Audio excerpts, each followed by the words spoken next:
అండి, పెరుగన్నంలో తాలింపు వేసుకొని తింటే చాలా బాగుంటుంది. మీరు కూడా ట్రై చేయండి. మా ఇంట్లో వాళ్ళు పెరుగన్నం అంటే అస్సలు ఇష్టపడరండి. అందుకే వండి అనే అన్నంలో కొంచెం పక్కకు తీసి ఇలా చేస్తాను.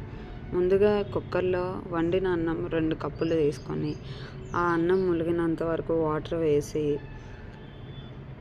అందులో 2 టేబుల్ స్పూన్ సాల్ట్ వేసుకొని గ్లాసుడు పాలు కూడా వేసుకొని స్టవ్ ఆన్ చేసి కుక్కర్కి మూత పెట్టి 4 to 5 విజిల్స్ వచ్చినంత వరకు ఉడికించాలి. ఇలా ఉడికాక మూత తీసి దాన్ని మ్యాషర్తో మెత్తగా చేయాలి. చేసి దాన్ని పక్కన పెట్టి అందులోనే కమ్మని పెరుగు 1 కప్పు,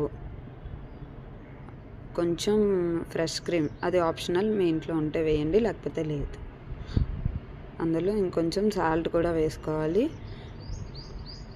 దాన్ని బాగా మిక్స్ చేసుకొని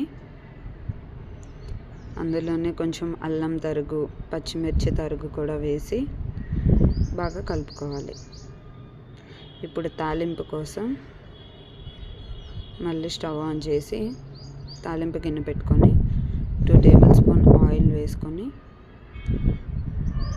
ఆవాలు, జీలకర్ర, 2 పచ్చిమిర్చి కూడా వేసుకొని కొంచెం ఫ్రై చేసుకోవాలి.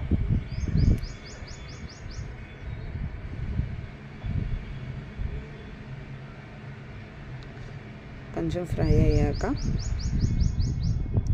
1 స్పూన్ ఇంగువ వేసుకొని కొంచెం కరివేపాకు కూడా వేసుకొని ఫ్రై చేసుకుంటే తాలింపు రెడీ.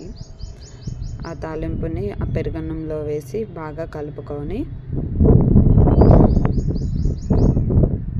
నెయ్యిలో వేపుకున్న కొంచెం జీడిపప్పు, కొత్తిమీర తరుగు, ఇంకా దానిమ్మ పండు గింజలు కూడా వేసుకుంటే టేస్ట్ చాలా బాగుంటుంది. అంతేనా, రెసిపీ ట్రై చేయండి. పెరుగన్నం ఇష్టం లేని వాళ్ళు కూడా చాలా ఇష్టంతో తింటారు. థ్యాంక్స్.